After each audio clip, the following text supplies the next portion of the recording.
Nandana Braja Yasodanandana Braja Janaranjana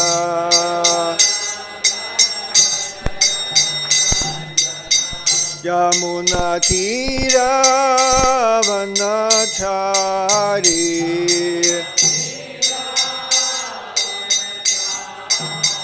Yamuna Tira Vanachari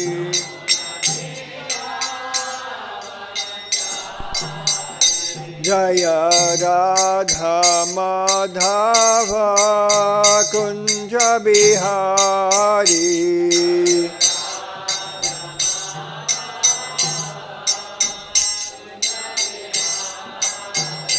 Jaya Radha Madhava Kunja Bihari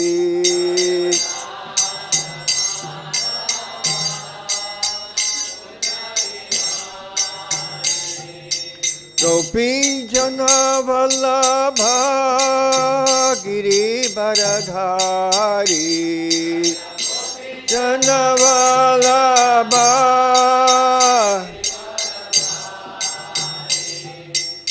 Yasodanandana Braja Janaranjana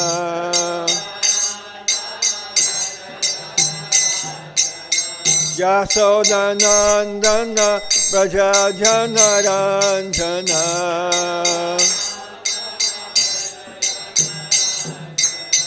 Yamuna Tira Vanachari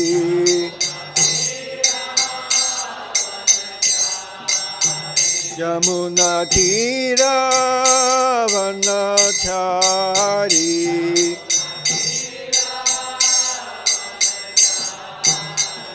Jaya Radha Madhava Kunja Bihari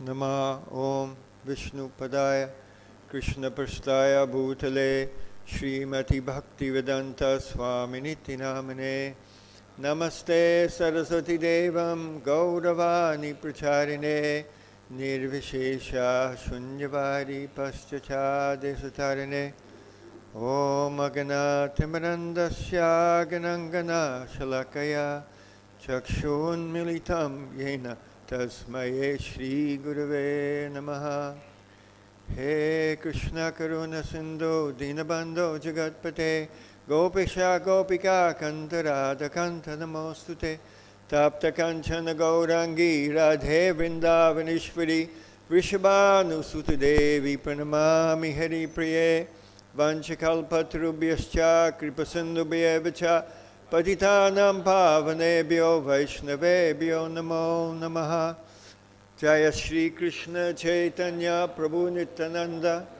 Shri Advaita Gadadhara Srivasadi Gaura Bhakta Vrinda Hare Krishna Krishna Krishna Hare Hare Hare Rama Rama Rama Hare Hare Om Namo Bhagavate Vasudevaya Om Namo Bhagavate Vasudevaya Om Namo Bhagavate Vasudevaya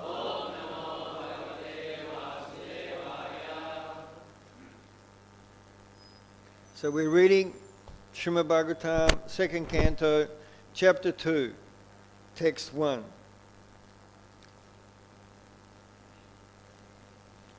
Śrī Śukadeva uvāca evaṁ purā dhāraṇayātma-yonir naṣṭāṁ smṛtiṁ pratyavarudhya tuṣṭāt tathā sasarjedam amogha-dṛṣṭir yathāpyayāt prāg vyavasāya-buddhiḥ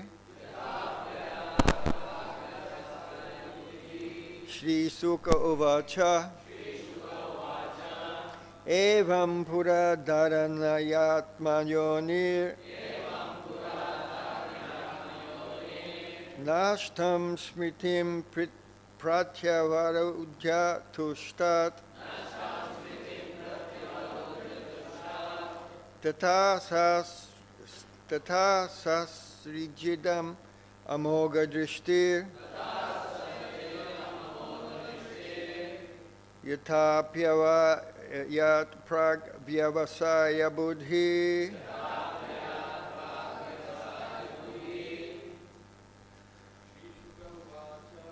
Śrī Śukadeva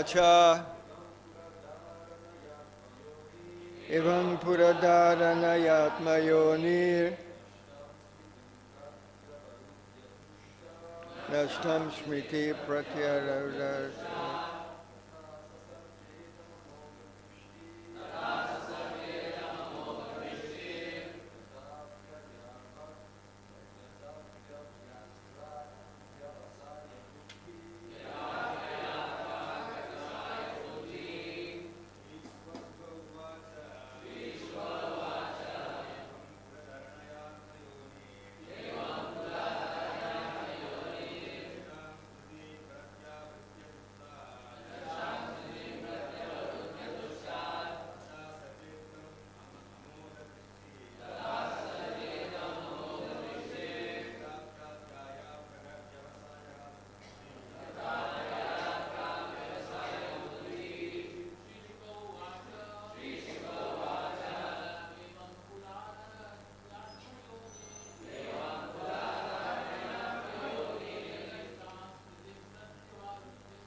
Ladies?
Okay, purport by Srila Prabhupada. Translation.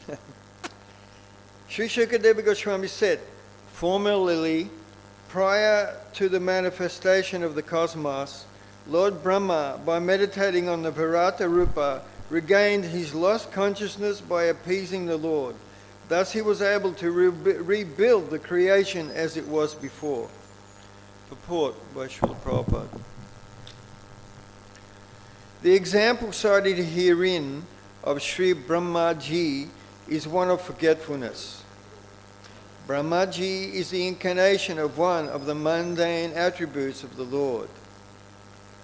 Being the incarnation of the passion mode of material nature, he is empowered by the Lord to generate the beautiful material manifestation. Yet due to his being one of the numerous living entities, he is apt to forget the art of his creative energy. This forgetfulness of the living being, beginning from Brahma down to the lowest insignificant ant, is a tendency which can be counteracted by meditation on the virāṭ-rūpa of the Lord. This chance is available in the human form of life, and if a human being follows the instructions of Srimad Bhagavatam and begins to meditate upon the virāṭ-rūpa, then revival of his pure consciousness and counteraction of the tendency to forget his eternal relationship with the Lord can follow simultaneously. And as soon as this forgetfulness is removed, the vyavasāya-buddhiḥ, as mentioned here and in the Bhagavad Gita 2.14, follows at once. This ascertained knowledge of the living being leads to loving service to the Lord, which the living being requires. The kingdom of God is unlimited, therefore the number of the assisting hands of the Lord is also unlimited. The Bhagavad Gita 13.14 asserts that the Lord has his hands, legs, eyes and mouths in every nook and corner of his creation. This means that the expansions of differentiated parts and parcels called jivas or living entities are assisting hands of the Lord, and all of them are meant for rendering a particular pattern of service to the Lord. The conditioned soul, even in the position of Brahma, forgets this by the influence of illusory material energy generated out of false egoism. One can counteract such false egoism by invoking God consciousness. Liberation means getting out of the slumber of forgetfulness and being situated in the real loving service of the Lord, as exemplified in the case of Brahma. The service of Brahma is the sample of service in liberation, distinguished from the so-called altruistic services, full of mistakes and forgetfulness. Liberation is never inaction, but service without human mistakes.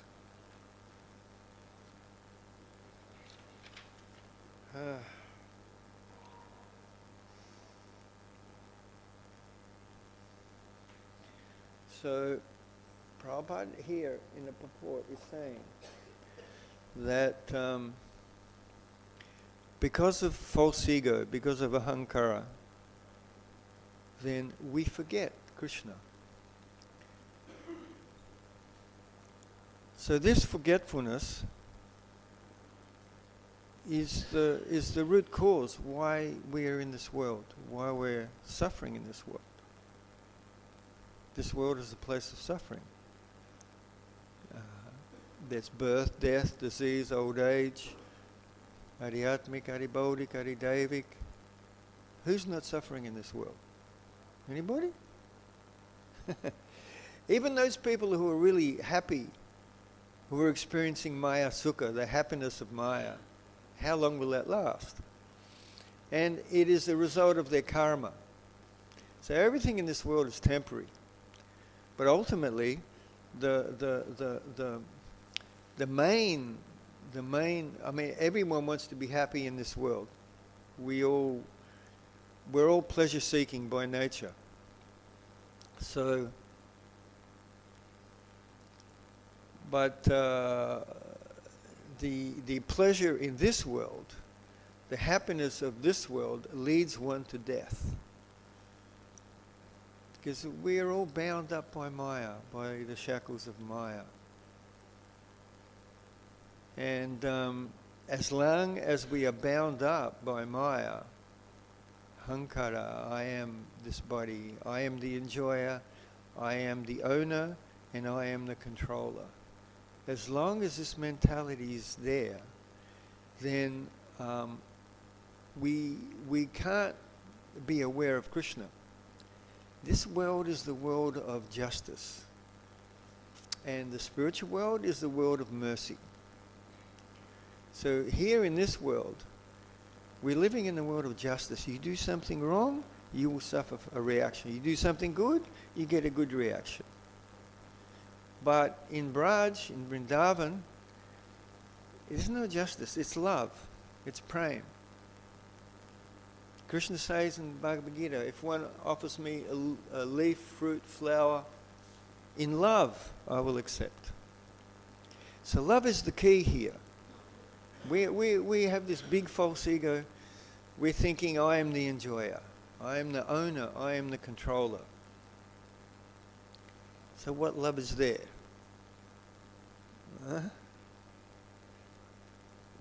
Krishna created us to love him.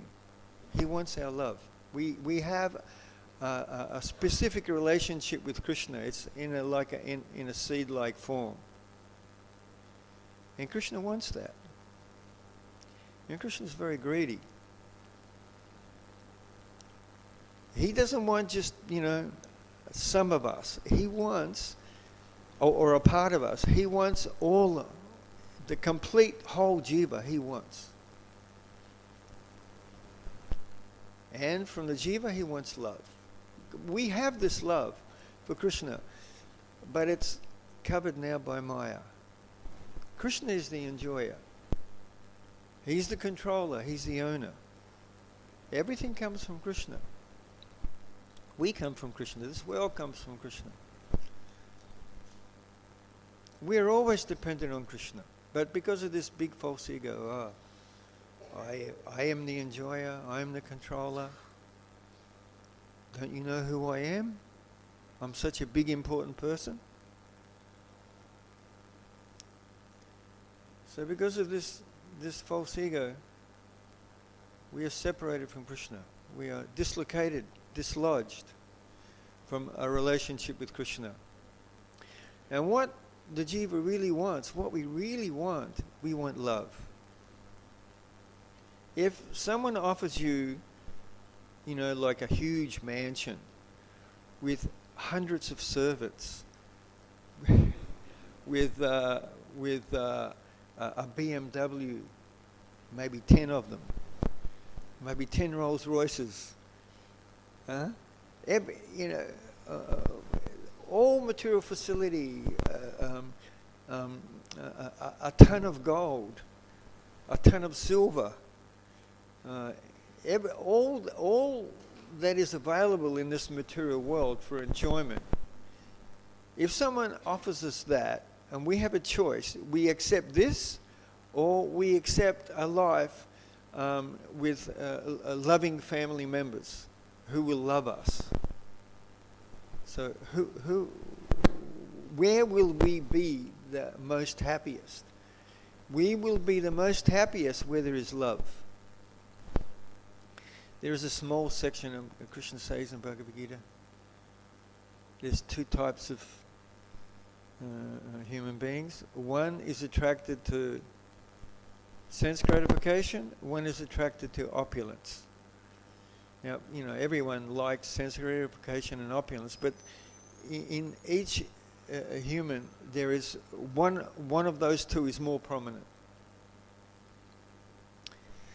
And especially we see that like poorer people, they are convinced that if I have a lot of money, then I will be happy. Like here in India, you see the children, they got a big smile on their face. They're happy. Why? Because they have a mother and father. They have a family. In the Western culture, is that 90% of people are divorced.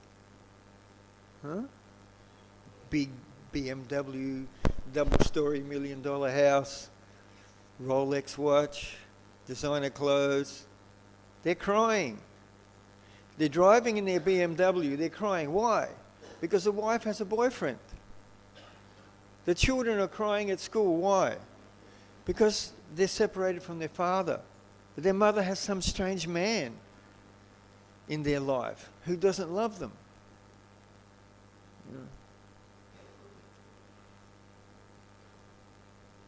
So, what everyone wants and needs is love. And Krishna wants and needs love. When Krishna sees Radharani, he will faint. When Krishna is in Dwarka, where he's feeling great separation from Brijbasis and from Vrindavan when he's in Dwarka.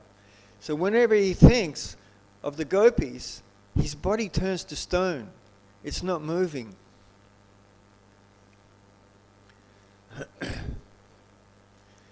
So even Jagannath, in Dwarka, the gopis, the queens in Dwarka, they're always thinking, who is this Radharani? Who are these gopis? Who are these Brijbasis? Why Krishna is weeping, chanting Radha? Dwarka Krishna cannot even chant Radharani's name. His voice becomes so choked up that he goes, Ra, Ra. He can't even finish Radharani. He's feeling the ecstasy of separation so much from Radharani.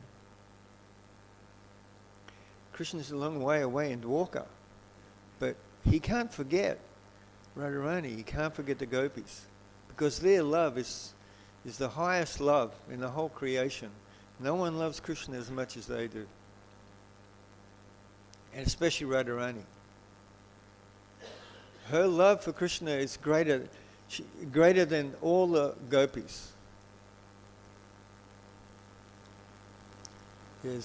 Radharani has Mahabhav, and in that Mahabhav, this Mahabhav is expressed in Prabhupada wrote the Krishna book, where Radharani is talking to the bumblebee. So there, Radharani is chastising bumblebee. At some acharyas, they say that the bumblebee is actually Krishna that came to Radharani.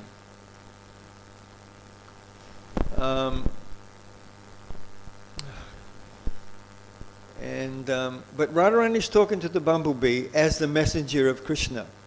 But sometimes she will talk to the bumblebee as if he is Krishna. So that Mahabhav, she's criticizing Krishna. You killed Vali. You're a bad person. And then she's citing some examples why Krishna is a bad person. She said, you killed Vali like a hunter kills an animal. You hid behind trees, and with the arrow went through the trees. So Vali, his back was facing Krishna. So these arrows, they went through the trees and then through Vali. So he said, you killed, you're supposed to be a Kshatriya, but, you killed Vali. Kshatriyas, when they fight, they choose a battlefield and then they face each other. This is Kshatriya. Like the modern warfare, what do? Do they assign a battlefield, go there and fight it out? This is not war. They're not Kshatriyas, they're murderers. Killing people in villages, and I won't go into that. So anyway, so she's criticizing Krishna as Ramachandra. And Vali, he had a benediction that whoever faced him in battle could not defeat him. So Ram, honored that blessing, that boon of Vali. So he killed him from behind.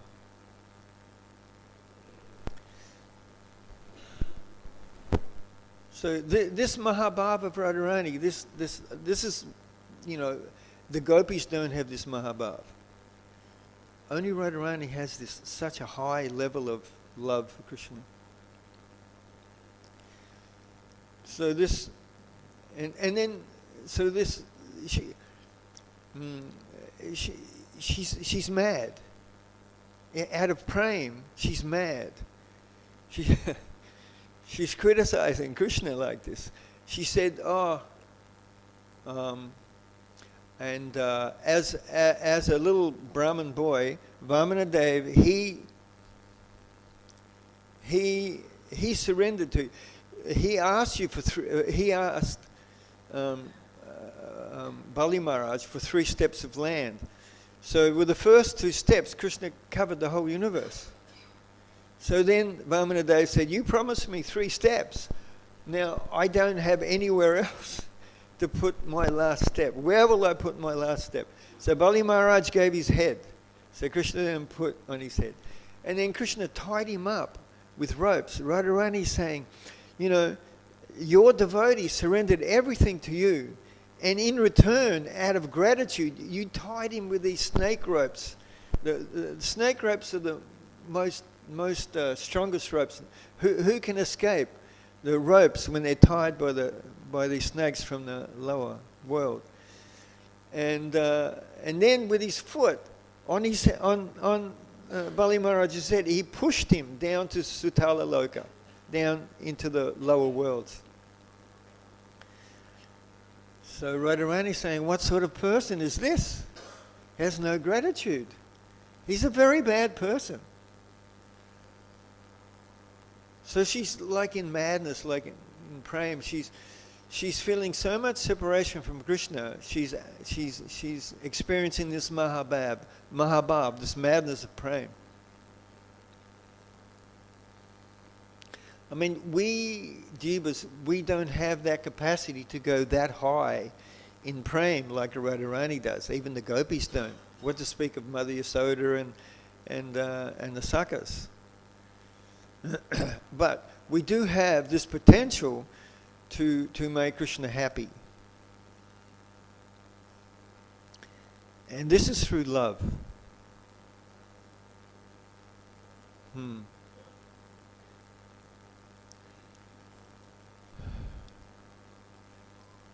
Krishna says, if one offers me leaf, fruit, flower in love, I will accept. Like Duryodhana once invited Krishna. He prepared this huge feast, just almost unlimited preparations, and like expert chefs are cooking. So very, very tasty. Krishna didn't even take one little morsel because there's no love. So if whatever service we do to Krishna, if we do that with love, Krishna will accept that. If we Shravanam, Kirtanam, Vishnu Smaranam, Padasevanam, etc. Whatever service we do, if we do that with love, then Krishna will become happy with us. Because love is what attracts Krishna's attention. We may be, you know, full of lust, anger, greed, envy, madness, and illusion. So, you know, in the beginning stages of Krishna consciousness, we may be absorbed in material consciousness like this, but when we're cooking and when we're offering, we can think of Krishna, and we can think up to our capacity. We can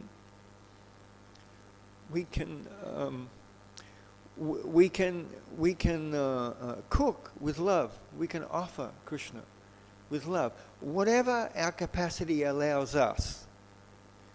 So if we do that, that will attract Krishna's attention, and Krishna will think, you know, he's offering something to me with love.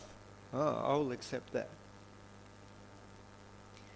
I mean, if we're cooking and we're in a hurry and we just want to get it over and done with, and we're going really fast and we offer really quickly to Krishna, you know, will Krishna accept that?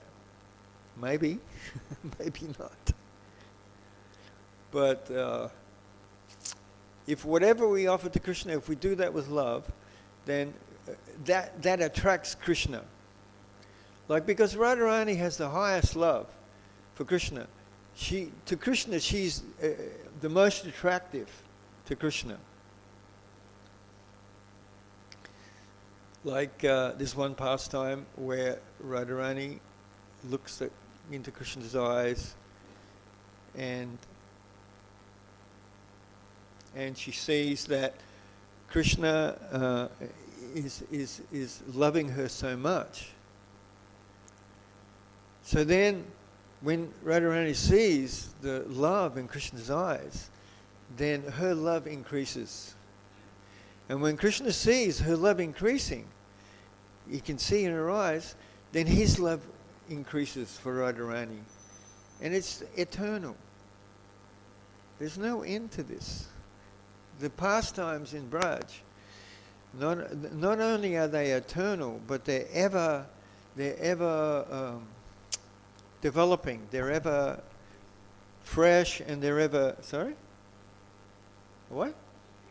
Yeah, ever increasing.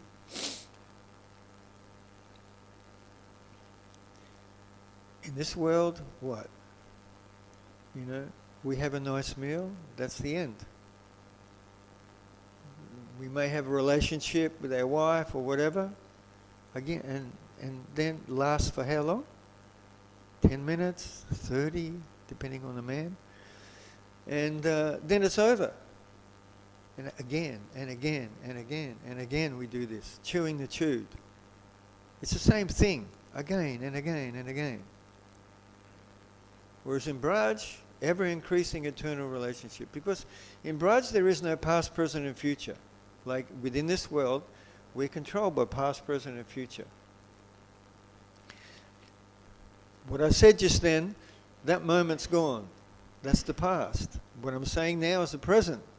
And what I will say in the future is the future. This influence, you know, Durga has a tiger. She rides on a tiger. This tiger is a personification of time. So we are in the grip of this time, of this tiger. And Durga has a trident with three prongs.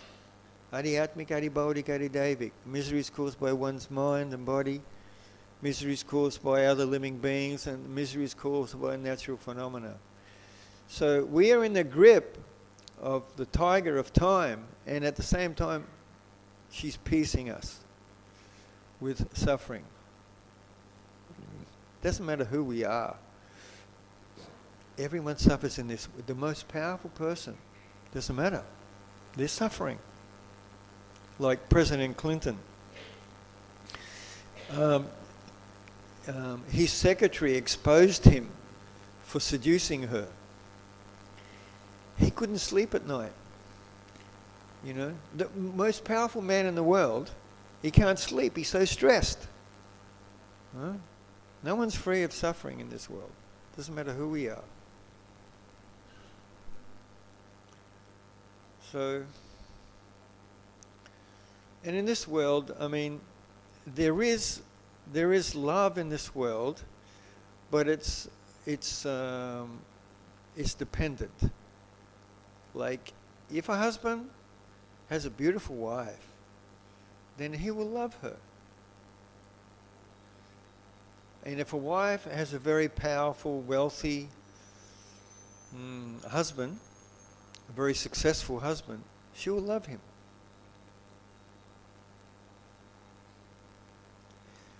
So, but if her sari catches on fire and her face is all burnt, all scarred, will her husband love her anymore? He will want another wife. So, love in this world is dependent. And the wife, I mean, if the husband loses everything, loses his money, his influence, and fails in everything, and maybe he gets hit by a truck and becomes a cripple in a wheelchair.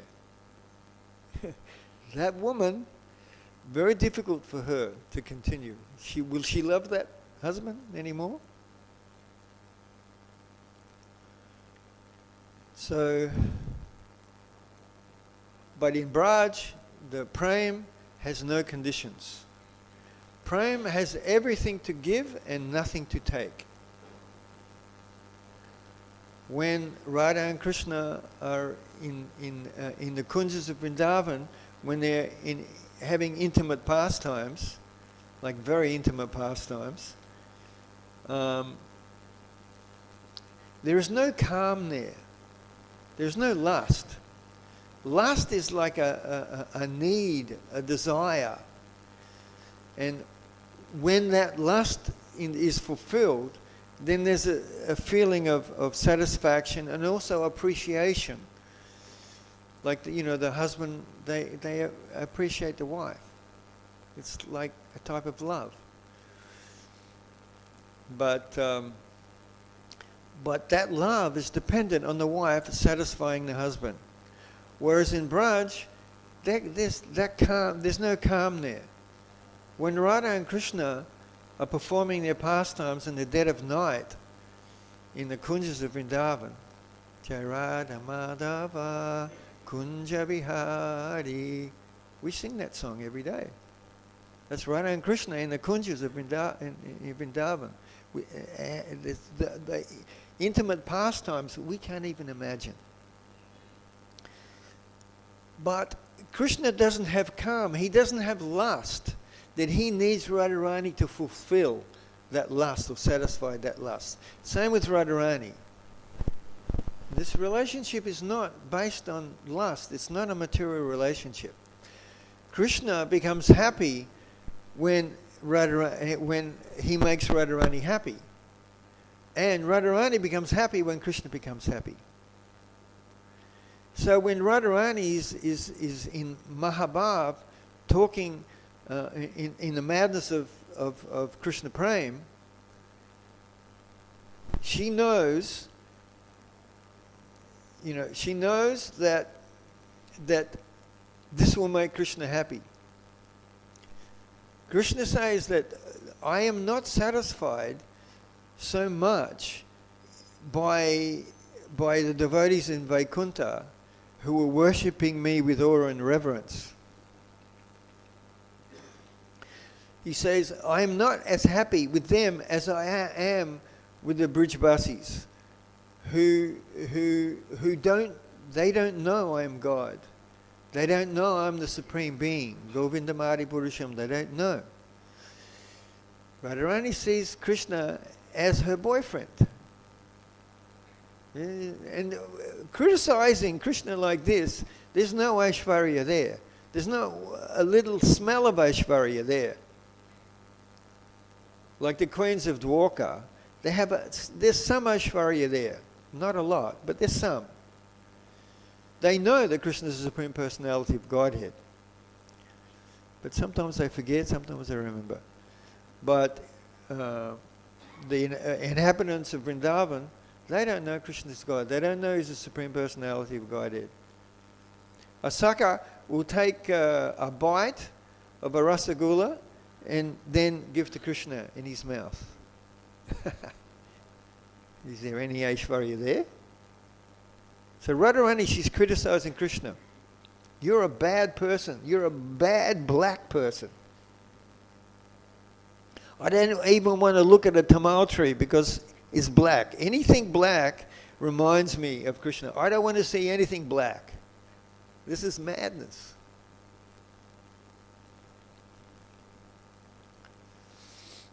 So that intensity of love that Radharani has, and also the Brijvasis of Vrindavan, you can't, where else can you find that?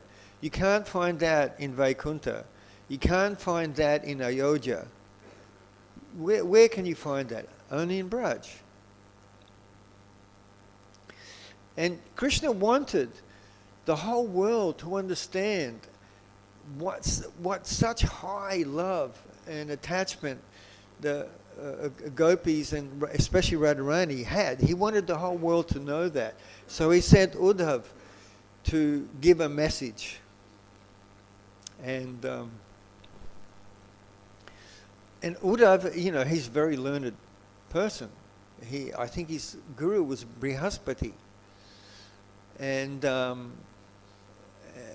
and he's so qualified. He looks like Krishna. There's no peacock feather, no flute, but he looks like Krishna. When the gopis saw Uddhava for the first time, they said, "Oh, he looks like Krishna. He must be a messenger come from Krishna." So anyway, Uddhava, when he saw the when he saw the Mahabhava of Radharani, he didn't know what to say. He came there to console the gopis, to console Radharani. But when he saw the Mahabhava of Radharani, he realized there's no way he can console Radharani or the gopis. Radharani, when he first met Radharani, Radharani's lying on the ground. She's not even in her own house after Krishna left. She was feeling so much separation. She's just barely holding on to life. Skin and bones. So then, so Uddhava understood, the such high love that Radharani had and the gopis that they have for Krishna. And this is given to the whole world. We can read in Srimad Bhagavatam. In Krishna book, Prabhupada has given that.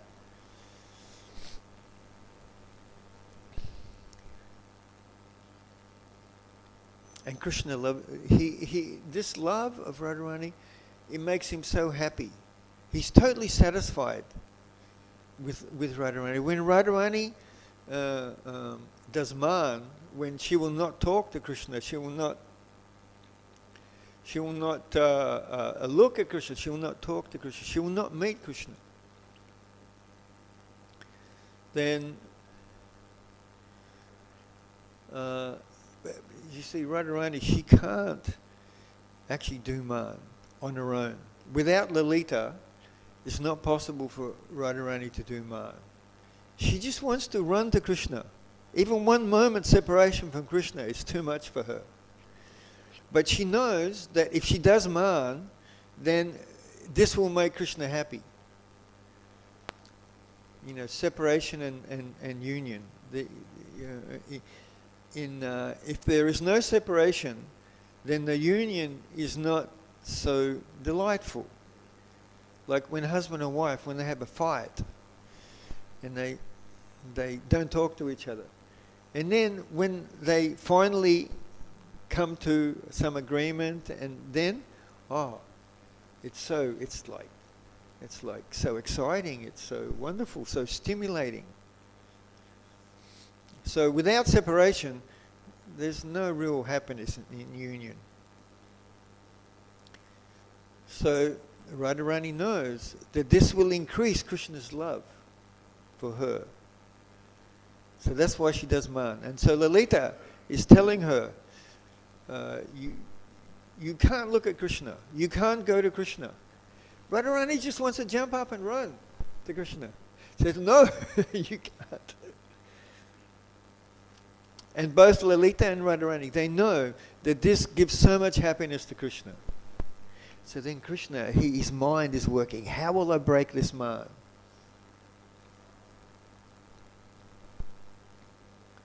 So Krishna has so many different ways of breaking Radharani's man. I'll tell you one story. That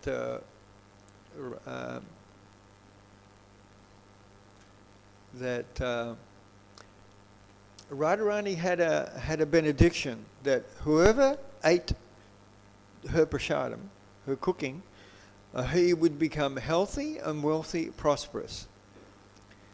So Mother Yashoda, she would continually give gifts to Jatila and Kutila for Radharani.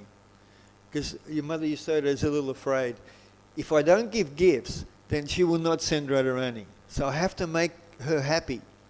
So I will send gifts. So one day, Radharani was doing man, and she was at home with her gopi Sakis. So then Mother Yasoda, she packed a big box full of gifts, silk and jewels and so many really nice things. And so then she called that Radharani's husband will come and pick up and take to Radharani's home. So then Krishna heard this. And then so Krishna said to his cowherd boys, I should say there's three different types of cowherd boys. The Priyanama-sakis, they are involved in Krishna's pastimes with Radharani. The other two, sakas, they're not. They have some hint or understanding, but the Priyanama-sakas, they're personally involved. So he said to his Priyanama-sakas, he said, look,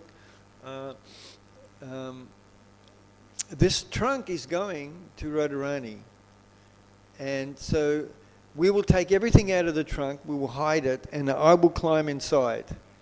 And that way I can enter the house of Radharani.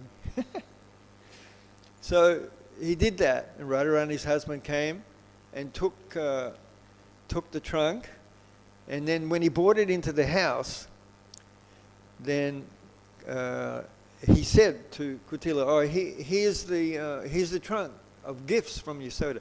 And she said, oh, it's for Radharani, you take in her room. So then he took into her room, and then Krishna opened the lid, and he's there. And then Radharani, that broke Radharani's man. Just the sight of Krishna in front of her, how could she maintain the man? Not possible. There's another story where Krishna broke Radharani's man. Radharani was doing man, so he decided that I will break her man. I will disguise myself as an impersonalist sannyasi, and I will go there and beg donation. So he's walking towards the house of Radharani, and he's chanting, what's that impersonal mantra? Hamso. I can't remember now. I can't remember impersonal mantras. Anyway, he's chanting one impersonal mantra, that I am that, or I am Brahman. And so he knocks on the door, Kutila opens the door and says, and he asks Kutila for donation. So Kutila gets a golden plate and puts grains and all sorts of nice things and brings it to him. And Krishna, as the sannyasi, said, you are not the leading lady of the house. Therefore I cannot accept donation from you. I can only accept from the leading lady of the house, which is Radharani. So then Kutila went to Radharani, and she said, you have to give donation, because if we don't give a donation, he's asking for donation. If we don't give a donation, we'll be ruined. We'll lose our wealth, reputation, everything is finished. Please, you go. And Radharani says, but you are always criticizing me that I am associating with Krishna. So this will only increase my bad reputation. So I can't go. So Kutila is begging, please, please. And finally, she convinced Radharani. So Radharani went with the plate. And Radharani's got a head covered, chaste lady. And so Krishna said to her, he said, I don't want this bhiksha. So Radharani said, well, what do you want? So Krishna said, I want your man. So Radharani, with the plate, she threw everything on Krishna.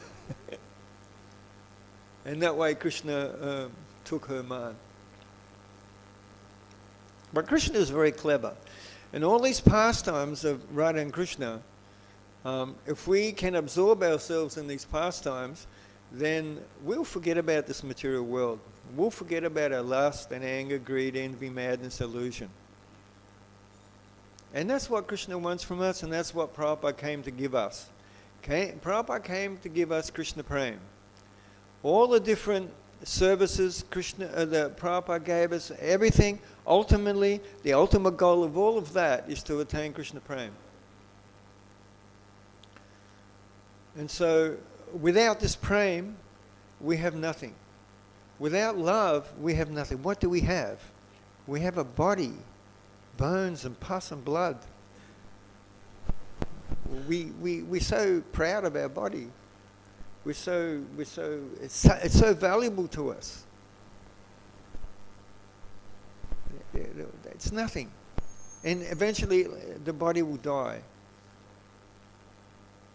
So we have nothing. And and at the time of death, what will we bring with us at the time of death? We will bring our good and bad karma, and as devotees, we will bring our sukriti.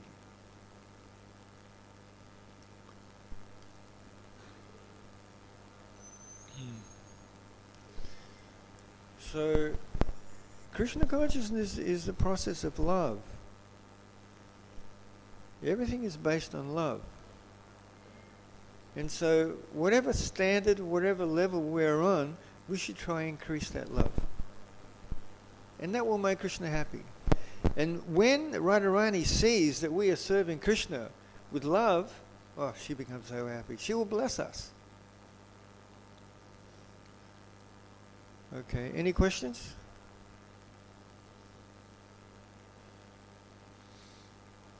I'll continue. We have another 5 minutes. Okay. So,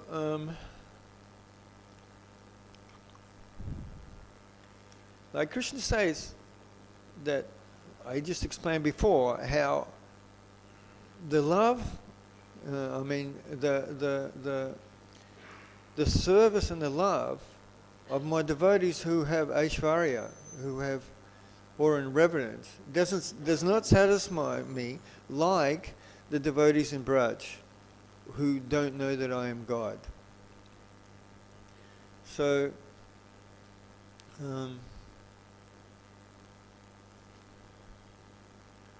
and then in Bhagavatam, Krishna says that I love my devotees more than I love Lord Shiva or Lakshmi.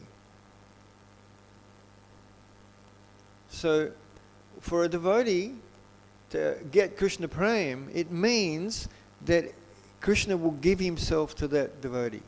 So we are very small jivas, but we can control the biggest.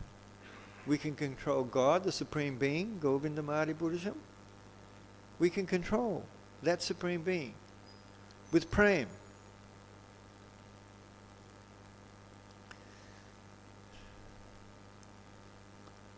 Like there's one story, Siddhartha Brahmana, his wife convinced him to go and see Krishna. Because they were poverty stricken. They, I think they had,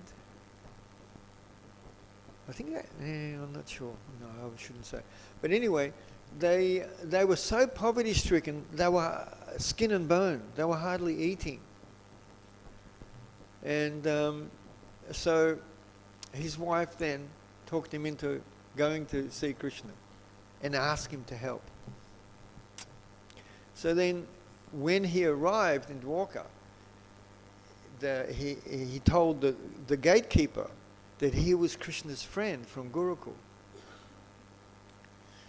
And so then the gatekeeper, security, he said, just wait. So he went and told Krishna, Siddhartha Brahmana is here to see you. And Krishna was with Rukmini at the time. And he dropped everything and ran to the gate.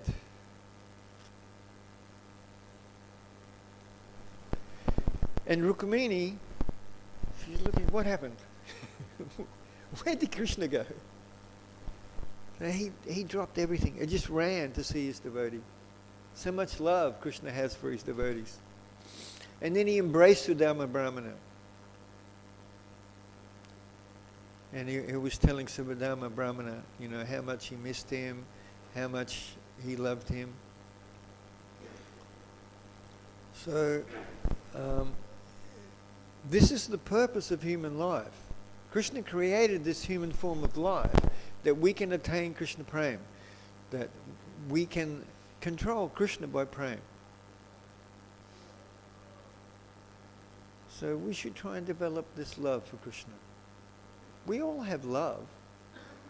You know, we have love for our children, our wife or husband. We have love for our country, some.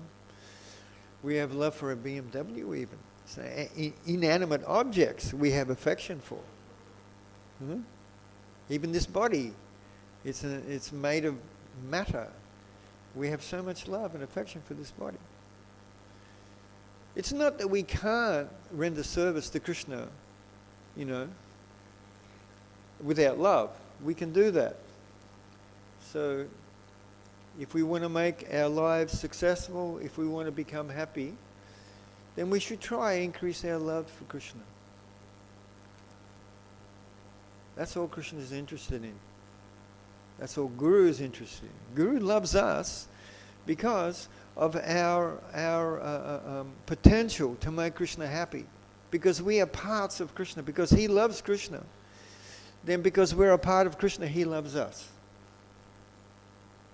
So it's based on love. Now, just like parents, they have so much love for their children. What will parents not do for their children?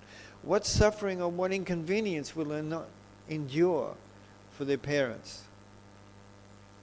So when a disciple, when he attains, you know, a high enough love for his guru, then he will put up with all sorts of inconveniences and suffering in the service of his guru. This is a very high platform. If we imitate this, then we'll be ruined.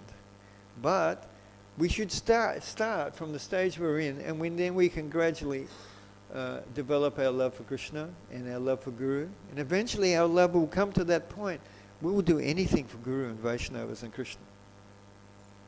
Any inconvenience. Like Haridas Thakur, he was beaten in so many marketplaces. His bones were sticking out from his skin. He was, you know, his body had just been decimated from the flogging. But Haridas Thakur, he was in ecstasy. He didn't even feel that. So when a devotee, when their love for Guru and Krishna develops to a high enough level, they won't even feel the suffering of this world. Okay. Any questions? Huh?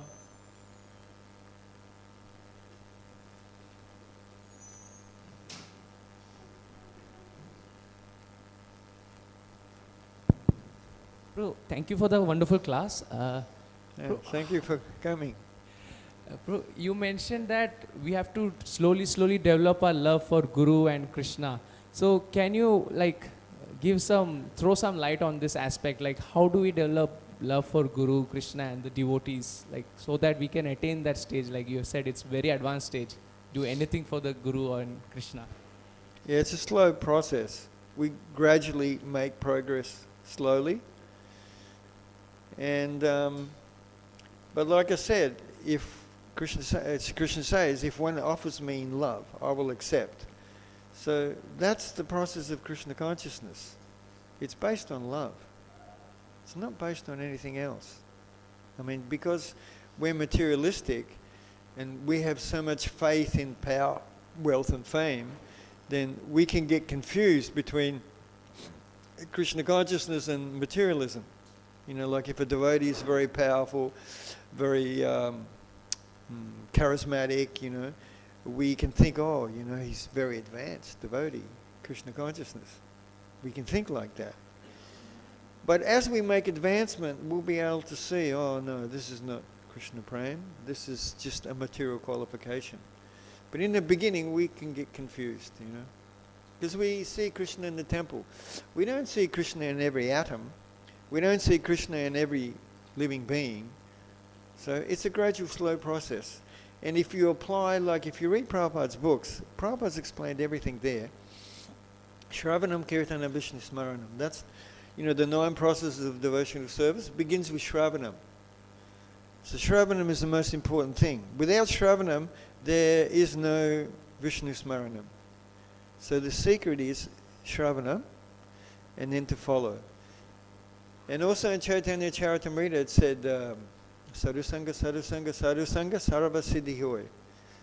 So all perfection, Sarva Siddhi. Siddhi, perfection. Sarva, all perfection is attained by Sadhusanga. When we hear the nectar from the lips of pure Vaishnavas, that creates transformations within the heart, and the heart becomes cleansed and purified from material desires. And the more the heart is purified and cleansed from material desires, the more attraction we will have to Guru Vaishnavas and Krishna, and the more a taste we will develop. Yeah? Okay. Hare Krishna, thank you for coming. Vanchakalpatarubhishcha kripasundabhyevcha patitanam pavanebhi vaishnavevi namo namaha.